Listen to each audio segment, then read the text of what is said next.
প্রতি বছর রথযাত্রার আগে হয় স্নান যাত্রা, কিন্তু কেন? 108 কলসি জলে স্নান করেন জগন্নাথ, সুভদ্রা এবং বলরাম, কিন্তু কেন? এমন অদ্ভুত শখের কারণ কি? আজ জানবো সেই গল্পই। তবে এই গল্প একটা দুর্লভ গল্প, কারণ সারা ইন্টারনেট খুঁজলেও এই গল্প তুমি খুঁজে পাবে না। তাহলে আমি পেলাম কি করে? হ্যাঁ, আমি পেলাম তার কারণ বহু বছর আগে আমি একটা নিউজ পেপারে একটা আর্টিকেলে স্নানযাত্রার কারণ হিসেবে এই গল্প জানতে পেরেছিলাম। পরবর্তীকালে একটা ম্যাগাজিনে আমি এই গল্প জানতে পারি। বিশিষ্ট পুরাণ বিশেষজ্ঞদের কলমে সেই লেখা উঠে এসেছিল, তাই গল্পটাতে ভরসা করাই যায়। এবার আসি গল্পের প্রসঙ্গে। এই গল্প মনে করিয়ে দেয় শ্রী রাধাকৃষ্ণের বৃন্দাবন লীলা প্রসঙ্গ। দাপরে বৃন্দাবনে শ্রী রাধাকৃষ্ণ যখন নানা প্রেম লীলায় মত্ত, তখন ব্রজবাসীদের মধ্যে অনেকেই শ্রী রাধারানীকে কলঙ্ক দিতে শুরু করলেন। আর এই কলঙ্কের কাহিনী শ্রীকৃষ্ণের কান এড়ালো না। আর সেই কথা শুনে শ্রীকৃষ্ণ ভীষণই দুঃখ পেলেন। এটাই স্বাভাবিক, কিন্তু সেই দুঃখের প্রকাশ ছিল ভীষণই অস্বাভাবিক। শ্রীকৃষ্ণ পড়লেন ধূম জ্বরে, এবং সেই জ্বরের বিশালত্ব এতটাই ছিল যে জ্বরের প্রকোপে তিনি সেই যে বিছানা নিলেন আর বিছানা ছাড়লেন না। শুধু তাই, বৃন্দাবনের সেই রাখাল বালক, যিনি কিনা মাঠে ঘাটে নানা রকম লীলা করে, মাখন চুরি করে, গোপীদের বিরক্ত করে কাটিয়ে দেন জীবন, যিনি ইয়া বড় বড় সমস্ত রাক্ষস, অসুর, রাক্ষসীদের বধ করেছেন, যিনি বৃন্দাবনের রক্ষাকর্তা, তিনি কিনা পড়লেন জ্বরে। যাকে কোনো রোগ ভোগ কাবু করতে পারে না, তিনি পড়লেন জ্বরে। আর সেই জ্বরও মারাত্মক। তাই নন্দ যশোদার কপালে চিন্তার ভাঁজ। কেমন করে সারবে এই জ্বর? সেই চিন্তাতেই নন্দ যশোদা বৃন্দাবনের হেন বৈদ্য নেই যাদের ডেকে পাঠালেন, কিন্তু তারা কেউই কানাইকে সুস্থ করতে পারলেন না। এমন অবস্থায় নন্দ যশোদার তো মাথায় হাত। কিভাবে সুস্থ হবেন নন্দলালা?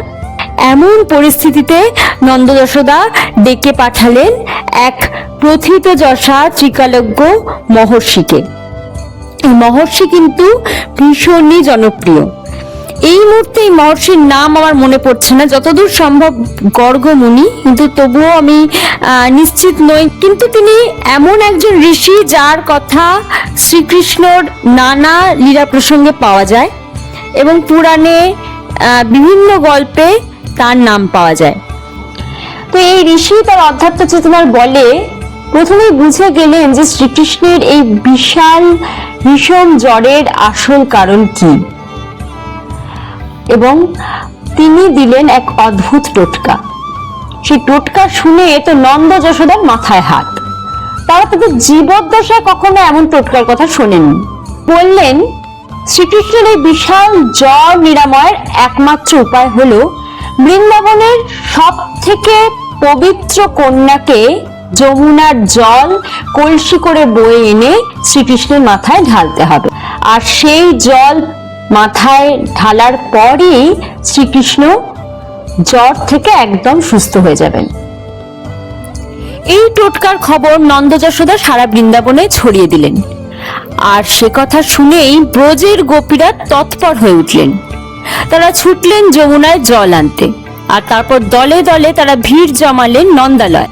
একের পর এক ব্রজ গোপী কৃষ্ণের মাথায় যমুনার জল ঢালতে শুরু করলেন। কিন্তু অদ্ভুত ব্যাপার, কৃষ্ণের জ্বর আর ছাড়ে না। হেন ব্রজগোপী নেই যারা কৃষ্ণের মাথায় জল ঢাললেন। কিন্তু কোথায় কি? নন্দ যশোদা দুজনেরই কপালে চিন্তার ভাঁজ।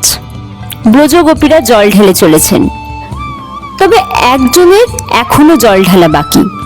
তিনি হলেন বর্ষানারাজ বৃষভানুনন্দের কন্যা শ্রীমতী রাধারানী।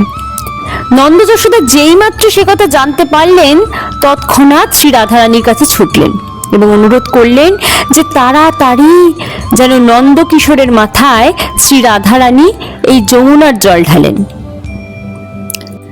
শ্রীমতী রাধারানী এগিয়ে এলেন শ্রীকৃষ্ণের মাথার কাছে এবং তার কলসি থেকে যমুনার জল ঢালতে শুরু করলেন শ্রীকৃষ্ণের মাথায়।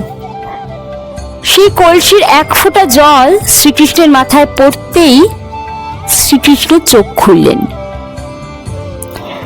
যশোদা এগিয়ে এলেন, কৃষ্ণের মাথায় কপালে হাত রাখতেই বুঝলেন জ্বর ছেড়েছে।